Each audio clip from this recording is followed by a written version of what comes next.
Hey guys, what is up? It's Dusty here, and welcome back to another crypto video. And first of all, you guys are all legends. Let me quickly say it. We just hit 100,000 subscribers, and you guys are all amazing for that one. I really can't thank you guys enough. It's an amazing army we have created here. It's just really cool to see. So let me just quickly put it like that. You guys are all, every single one of you, amazing. Having said that, there have been some questions about what exactly is going to happen to the lawsuit tomorrow. I will make a video about that. Do not fret, I got you guys to the core. Alright, I'll explain exactly what I think is going to happen to the lawsuit tomorrow regarding the price, regarding everything. But let's now talk about a little bit further into the future, as we just got a piece of breaking news and a little bit of breaking news. Well, the first, I would say, most important part of breaking news comes from about 2 hours ago whilst we were live. It says, breaking. SEC News seeks order limiting discovery to external communications regarding market views of XRP, Bitcoin, and Ether involving any of the 19 custodians identified by Ripple defendants, and which does not require SEC to review or produce internal communications from those custodians or any others. And I've read this for myself now a little bit. What I think it comes down to, once more, this is just a easy opinion. I personally didn't know exactly what to go over and what not. This is 145 pages long. And again, I'm not a lawyer. I'm not even good at checking through all these documents. So yeah, don't ask me to read this all. I'm not going to read 150 freaking pages. But I saw this here.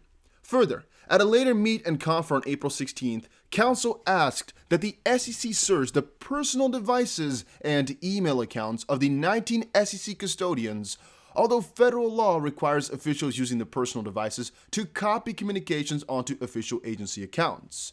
See 44 USC, yada yada.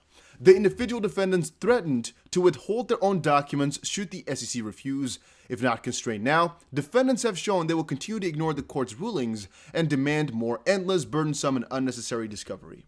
Let's actually quickly get into it a little bit above here. Defendants make new and broader requests inconsistent with the court's order. That is, of course, what they're talking about here. It's actually, I would say, a really beautiful letter. We can actually read it from top to bottom here, at least the first couple pages, because it basically shows the contrast between what the SEC is willing to do, what they're saying, and what Ripple wants. There's a big discrepancy there.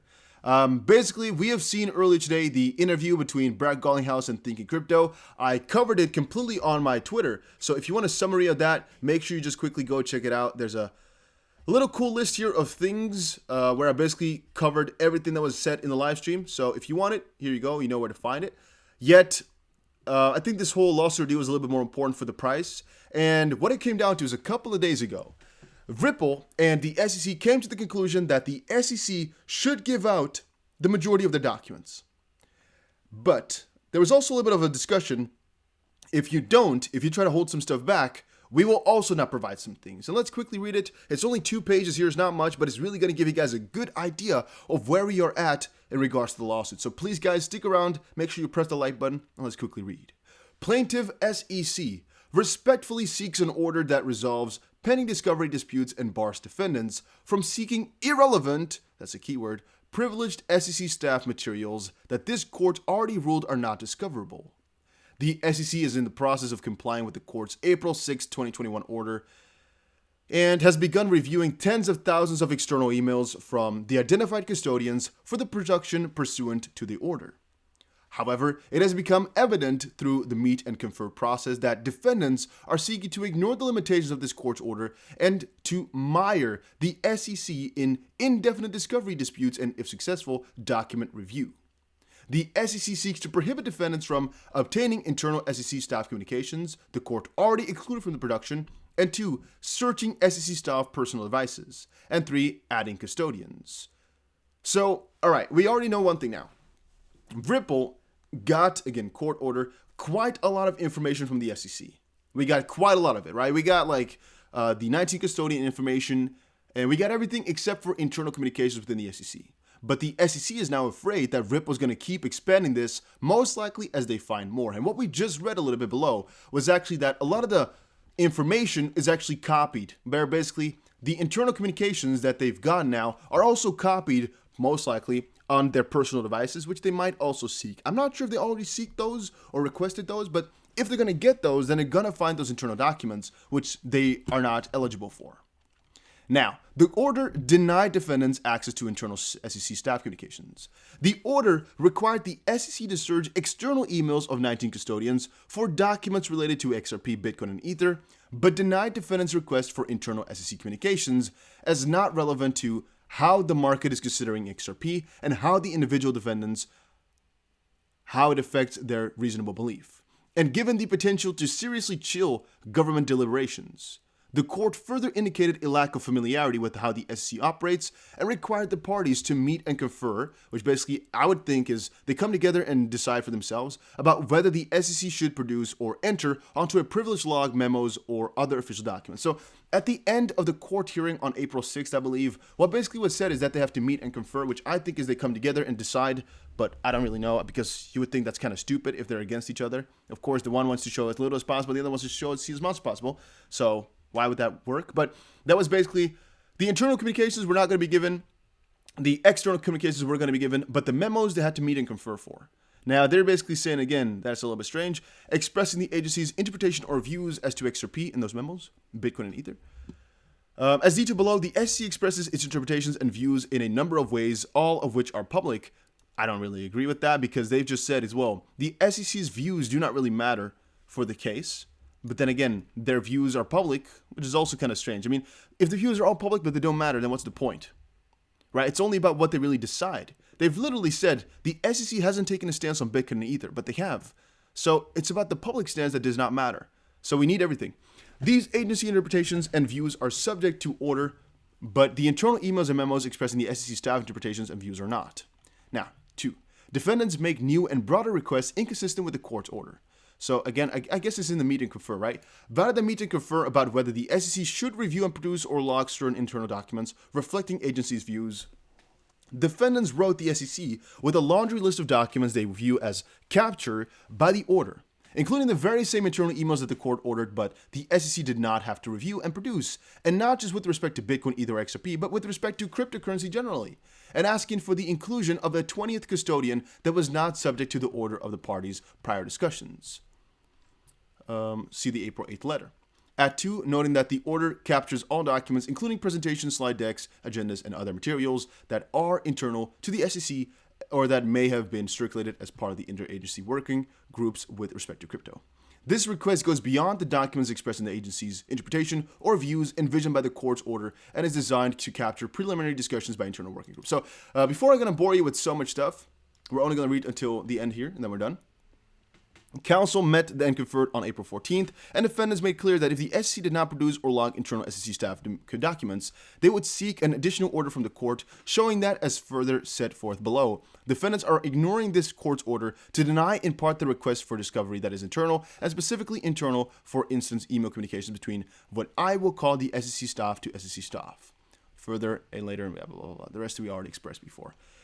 They're basically saying, the SEC right now, they want to make sure that Ripple cannot take this further. That Ripple can only get what they asked for, and that is that. And they also, I believe, are against this meet and confer for the memos, which are still kind of internal communications from the SEC, but the ones that are formal. Formal, I think, yes. The informal ones, which is basically SC to SEC, those ones are not allowed to come out. But the formal ones, the memos and whatever, the really important ones that go from person to person that are, basically orders, for example, or like memos to action, let's speak it like that. It's not if one says to another, I think XP is really bad, for example. They text that to each other, it's not going to come in. They can't get access to that. If, however, they give an official order to say, hey, investigate XP now, which might be a memo from one person to another within the SEC, that should come out. At least for Ripple, that is. Not maybe to the public, but at least to Ripple. Then again, there's always this overlingering question, which is what should be and stay within the government, basically, because they have the right to say things and it never coming out. Otherwise, they couldn't function properly if they were always judged on what they were going to say. I really understand that firmly. However, what we're getting from all of this and why it's such a breaking news update is because this basically means the SEC is going against what Ripple wanted, and the documents which we were so happy to be able to receive right now, the SEC is stepping back a little bit saying, hey, we really don't want to give a lot of that, and we're also not really ready to give more than what you already asked for, so they're going against it. Now, what exactly is going to come out from all of this, I'm not quite sure. We've basically said before as well this right here.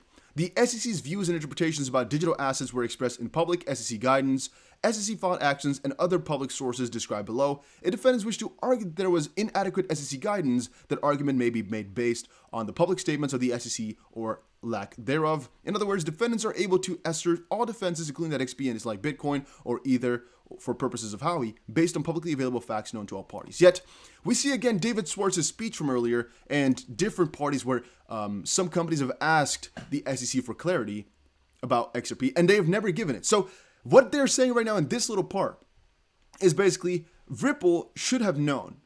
And they're also saying again, the internal staff's views on Bitcoin, Ether, and XP are not relevant, would not result in the court deciding the merits of the dispute. The concern which defendants advance is to external documents. Can I not get this? Any internal views or communications with the SEC did not constitute the agency's views or interpretations, were not known to defendants, and could not have informed whether any belief they had about the status of XP was reasonable. So what I'm thinking here is, if the SEC internally did not know XP was a security, or did know all along, if they did know, why didn't they say it? Why didn't they come out for it? Why didn't they warn others? If they didn't know, then how could Ripple have known if they didn't know either? They're right now saying, well, with the information that's already out and made in public by the SEC, they should have known. That's one more point they're putting up here again. But how could they have known if they're literally telling us that they do not know themselves? So I find that so skewed, and I once more think the judge is going to rule in the favor. Once more, this is not a legal opinion, just an opinion from a guy who is reading a lot of these documents right now as a non-attorney, non-lawyer, anything like that. That the judge is again going to rule in the favor of Ripple here by saying, well, we already told you have to produce those documents, and the majority of what we want you to produce is just really logical, and coming along with the fact that we want to find out here what you were thinking and why you withheld information from people, potentially. We don't know that, but we're going to find out. Maybe they never made a verdict on XRP, and if they didn't, we're going to find out. So we know if Ripple should have known. And we know if they just didn't warn others. And that's, again, very important for what we're going to be seeing the 22nd, as that is the motion to strike Ripple's lack of fair notice defense. I think that's really important for that part specifically, because the lack of fair notice defense is basically Ripple, the exchanges and individuals asking the SEC for guidance should have been given that, and even Ripple themselves, if you start to think about it, Ripple asked the SEC so many times for clearance, for guidance, but never given it because they didn't know. Now all of a sudden they're like, well, you should have known. It's also BS, specifically if they're saying we already knew you were doing all of this bad stuff for years, or if Ripple should have known this for years, yet in their emails now we're going to find out that they never knew. Again, that's the most interesting part of today. I definitely think this is breaking news and very freaking important. But then again, we're going to see, all right? We're going to see. The 22nd, which is in 2 days, is going to be, tomorrow even, is going to be a really interesting day, so let's watch that. I'll make a video exactly what's going to happen tomorrow. It's not a hearing, it's a little document. And in a couple of days, I'll also make a video as to why the 30th is so important, because that is another hearing date. So we can all call in. I will definitely do it this time, so I can hopefully give you guys a little bit more of a description of what is happening, instead of last time where we were kind of making bad summaries. It was really difficult last time, but this time I think it'll be fine. So thank you guys all for watching. Once more, we hit 100K subs. I'm so grateful for every single one of you. You guys are all amazing. And I'll definitely see you guys again in another crypto video. Take care, everybody, and have a very freaking nice day, all right? Make sure you check out Bybit. A link is down below. It's the exchange that I'm using right now to leverage trade XRP.